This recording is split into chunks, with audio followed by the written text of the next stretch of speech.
Assalamualaikum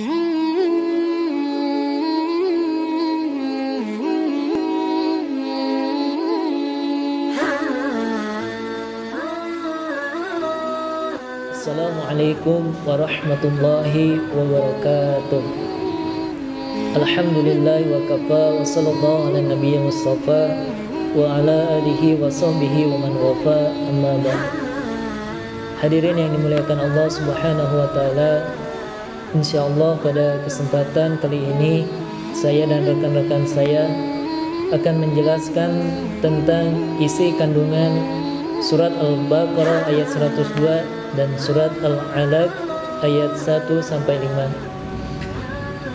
Sebelum kita masuk pada pembahasan, marilah kita baca dengan seksama surat Al-Alaq ayat 1-5. A'udzu billahi minasy syaithanir rajim. Bismillahirrahmanirrahim. Iqra bismi rabbikal ladzi khalaq. Khalaqal insana min 'alaq. Iqra wa rabbukal akram. Alladzi 'allama bil qalam. 'Allamal insana ma lam ya'lam. Insyaallah untuk penjelasannya akan disampaikan oleh rekan saya. Tafadhol. Assalamualaikum warahmatullahi wabarakatuh. Nama saya Antara Abdi Fatah dari semester 6A. Di sini saya coba menjelaskan isi kandungan surat Al-Alaq ayat 1-5. Nah, ayat ini merupakan permulaan rahmat yang Allah turunkan untuk hamba-hambanya karena kasih sayang Allah terhadap hambanya. Dalam ayat ini pun terdapat kandungan asal-usul penciptaan manusia.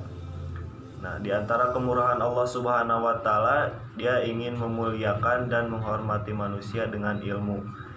Karena ilmu merupakan pembeda antara manusia dan makhluk Allah yang lainnya.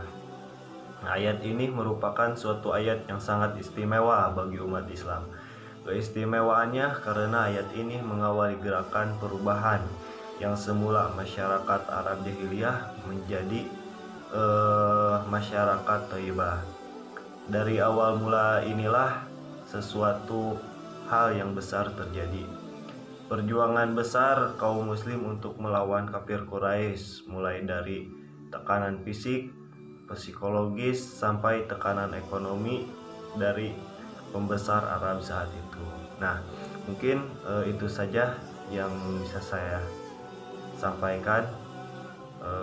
Wassalamualaikum warahmatullahi wabarakatuh. Assalamualaikum warahmatullahi wabarakatuh. Perkenalkan, nama saya Nurwanti. Di sini saya akan menjelaskan mengenai kaitan antara QS Al-Alaq dengan kedudukan belajar mengajar. Belajar mengajar merupakan dua konsep yang tidak dapat dipisahkan dalam proses pendidikan. Dalam proses belajar mengajar pun memiliki 3 komponen utama, yaitu komponen membaca, komponen mengajar, dan komponen menulis, yang tertuang dalam arti surat Al-Alaq ayat 1-5. Perintah membaca sebagaimana ayat pertama. Di sini Allah menyeru kepada manusia untuk membaca, memerintahkan kepada manusia untuk membaca, tidak hanya membaca ayat-ayat Al-Quran semata, tetapi manusia harus mampu membaca makna-makna yang terkandung dalam ayat Al-Quran mengenai keesaan Allah, mengenai alam semesta, dan mengenai dirinya sendiri. Kemudian komponen yang kedua dan ketiga yaitu mengajar dan menulis. Sebagaimana arti dari QS Al-Alaq, yaitu Allah mengajarkan manusia dengan pelantara kalam. Kalam di sini yaitu pena. Dengan pena manusia mampu menuliskan segala bidang ilmu pengetahuan yang telah ia dapatkan. Kemudian manusia mampu menuliskan segala ide pikiran serta mampu menuliskan pendapat-pendapat dan cita-cita manusia tersebut. ketika manusia telah mendapatkan ilmu pengetahuan dari proses belajar, manusia harus mampu mengajarkan ilmu tersebut kepada manusia-manusia lainnya yang belum mengetahui agar ilmu yang didapatkan tersebut selalu bermanfaat bagi kehidupannya. Nah, mungkin itu pembahasan sekilas mengenai kaitan antara QS Al-Alaq ayat 1 sampai 5 dengan kedudukan belajar mengajar. Semoga bermanfaat dan materi selanjutnya akan dilanjut oleh rekan saya.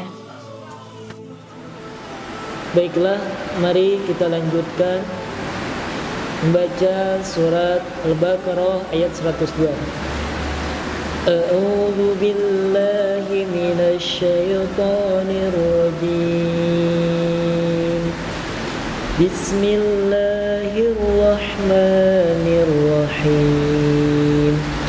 واتبعوا ما تتلو الشياطين على ملك سليمان وما كفر سليمان ولكن الشياطين كفروا يعلمون الناس السحر وما أنزل على الملكين ببابل هاروت وماروت وما يعلمان من أحد حتى يقولا إنما نحن فتنة فلا تكفر فيتعلمون منهما ما يفرقون به بين المرء وزوجه وما هم بضارين به من أحد إلا بإذن الله ويتعلمون ما يضرهم ولا ينفعهم ولقد علموا لمن اشتراه ما له في الآخرة من خلاق ولبئس ما شروا به أنفسهم لو كانوا يعلمون.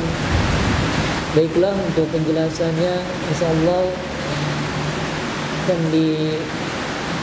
disampaikan oleh rekan saya. Tafadhal. Saya Farhani Nur Hanifa dari semester 6A. Di sini saya akan menjelaskan tentang kandungan Quran surat Al-Baqarah ayat 102. Di sini dalam Quran surat Al-Baqarah ayat 102 ini menjelaskan tentang sihir pada masa kerajaan Nabi Sulaiman, di mana pada masa kerajaan Nabi Sulaiman ini orang-orang Yahudi mengklaim bahwa Nabi Sulaimanlah yang telah mengajarkan sihir kepada manusia-manusia. Namun Allah menegaskan dalam kalimat selanjutnya bahwa bukan Sulaimanlah yang mengajarkan sihir, namun yang mengajarkan sihir adalah setan-setan. Wa ma kafara Sulaiman walakinna syayatina kafaru yu'allimuna an-nasa sihar. Dan kemudian Allah Subhanahu wa taala menurunkan dua malaikat yaitu Harut dan Marut, di mana Allah turunkan kedua malaikat ini di Babilonia, yaitu sebagai suatu cobaan bagi Bani Israel atau orang-orang Yahudi. Kemudian apa yang mereka pelajari dari keduanya yaitu apa yang dapat menceraikan suami dengan istrinya. Hal tersebut termasuk ke dalam mencelakakan seseorang. Namun ilmu sihir ini dapat mencelakakan seseorang dengan izin Allah, namun sebaliknya. Kemudian dalam ayat ini pun dijelaskan bahwa mengamalkan ilmu sihir ini sama sekali tidak akan memberikan manfaat kepada orang-orang tersebut, namun hanya akan mencelakakan seseorang. Kemudian dalam ayat ini dijelaskan bahwa mengamalkan ilmu sihir ini dapat menghilangkan atau menghapuskan pahala nanti kelak di akhirat. Dan dalam kitab Taurat dijelaskan tentang larangan dari ilmu sihir ini, yang kemudian hukuman bagi yang mengamalkan dan mengabdi kepada setan yaitu setara dengan orang yang menyembah berhala atau patung. Mungkin hanya itu yang dapat saya sampaikan, kurang lebihnya mohon maaf. Materi selanjutnya akan disampaikan. Alhamdulillah, telah rekan-rekan saya sampaikan isi kandungan surat Al-Alaq dan surat Al-Baqarah. Kesimpulannya adalah dalam surat Al-Alaq ayat 1 sampai 5 Allah Subhanahu wa taala memerintahkan kepada kita semua untuk senantiasa iqra, membaca, karena membaca itu adalah kunci dari ilmu pengetahuan. Kemudian Allah Subhanahu wa taala mengingatkan kepada kita semua dalam surat Al-Baqarah ayat 102 tentang bagaimana kisah orang-orang Israiliyat yang mempelajari sihir, bahwa ilmu sihir itu adalah ilmu yang tidak bermanfaat dan ilmu sihir itu adalah ilmu yang jelas-jelas Allah larang. Oleh sebab itu kita sebagai penuntut ilmu senantiasa harus bertabayun dalam menuntut ilmu. Kemudian kita sebagai penuntut ilmu, kita tidak dalam keadaan sedang terjatuh di lumpur kemaksiatan. Tatkala kita jatuh dalam lumpur kemaksiatan, maka ilmu itu tidak akan bermanfaat. Maka dari itu marilah kita belajar dan senantiasa membersihkan jiwa dengan tazkiyatun nafs, pembersihan jiwa.